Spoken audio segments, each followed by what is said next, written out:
Fair use is a legal doctrine that promotes freedom of expression by permitting the unlicensed use of copyright-protected works in certain circumstances. Section 107 of the Copyright Act provides a statutory framework for determining whether something is a fair use and identifies certain types of uses, such as criticism, comment, news reporting, teaching, scholarship, and research. Examples of activities that may qualify as fair use.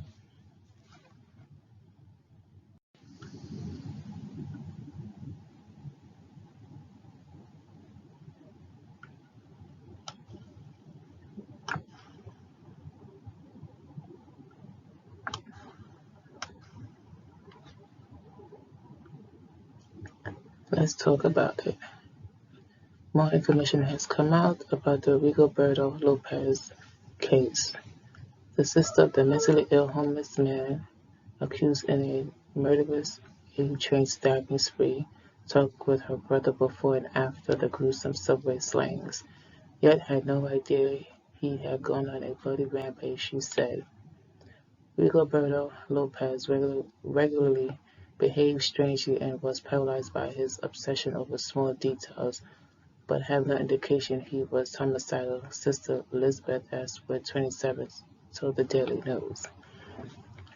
Quote, I want to wake up tomorrow and see that this is all confused, she said. But I can't believe this is my brother that did those things. That's not how he acts. Ashwood saw the news online and her 21-year-old brother arrested and panicked, calling 311 and her local precinct in a desperate attempt to get more information. Lopez has 4 arrests, including one on charges he attacked his father with a wooden stick 2019, and another for violating a court order by threatening his dad a week later and telling him, I'm going to kill you with a knife, according to criminal complaints. Let's stop right there.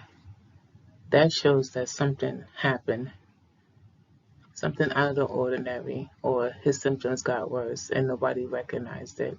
Right there, he should have been evaluated and put on medication or be monitored further. Because to me, that's a sign that something either increased or totally going wrong with his health. Okay. He had issues with my father, Ashwood said. She says her father found marijuana in Lopez's pants pocket and they argued about it. And that's when he struck his father. He lived with his sister last winter for about a month before the pandemic and was doing well, she said.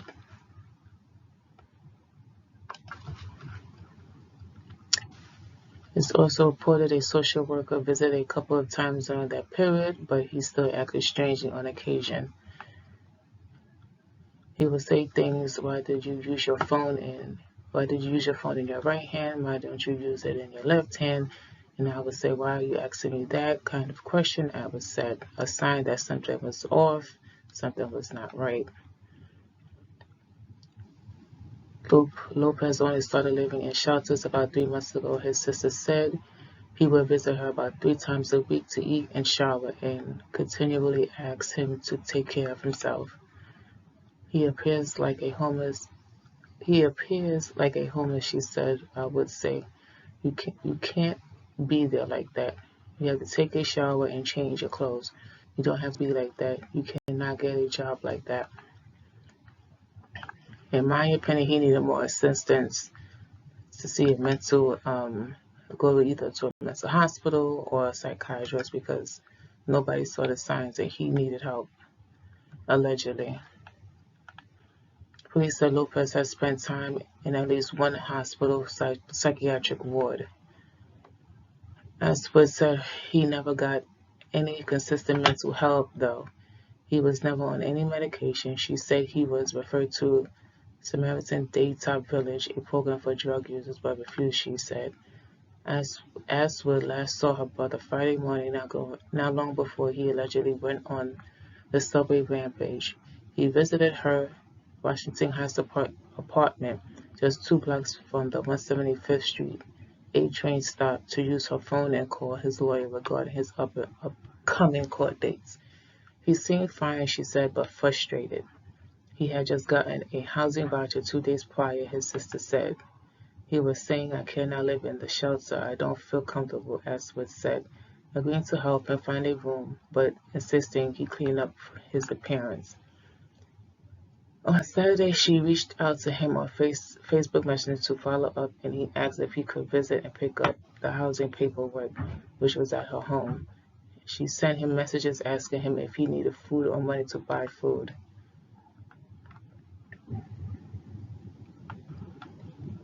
He said, "No, I'm okay," Aswood recalled. By 6:15 p.m. Saturday, he was in the police custody, an NYPD spokesperson said. Lopez's parents did not know about the arrest as of Sunday. Aswood said her father traveled to the Dominican Republic to marry his girlfriend on Valentine's Day. She didn't have the heart to ruin the occasion with the grim news. He's a good guy, Aswood said of her brother, wiping away tears. This is my family, my brother, my little brother. I want to make sure the information they say is true. As more details come out about this case, I will keep you updated on the situation. The links for the article and information and tips regarding mental health issues, housing, and homelessness is also in the description box.